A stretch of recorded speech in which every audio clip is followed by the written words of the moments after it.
Efa iray volana izao no voatazona ponja ny filohan'ny fikambanana mpiaromby Tambalamaitso no sady mpitondra teny ny foko 12 ihany koa raha ny fantatra ho amin'ny Rampitso no hiakatra fitsarana any an-toerana ity raharaha ity araka izao fanampanazavana izao.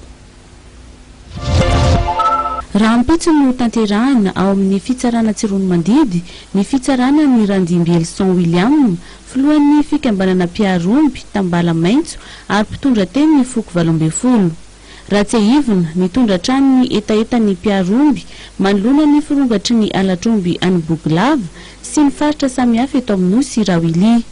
Anisan'ny nabaribary ny mpiaromby ny fangalana vola miopapana amin'ny fividianana FIB. Ary nitaky ny anovana ny prefet no sady lehiben'ny distrika ao Tsirono Mandidy izy ireo.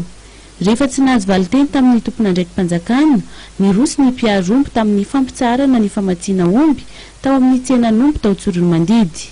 Tsenan'ombin'ny Tsirono Mandidy izay lehibe indrindra eto Madagasikara. Na dia nisy aza nefa izany dia tsy nisy fiantraikany tamin'ny famatsiana hena teto Antananarivo. Eo amin'ny iray volana izao no notazonina amponja vonjimaiky Randimby Elson William na Rawili.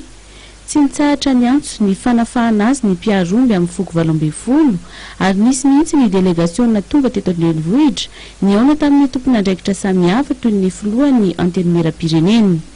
Andrasana araka izany izay fanapahan-kevitry ny fitsarana ao Tsirono Mandidy mikasika ny raharaha Randimby Elson William.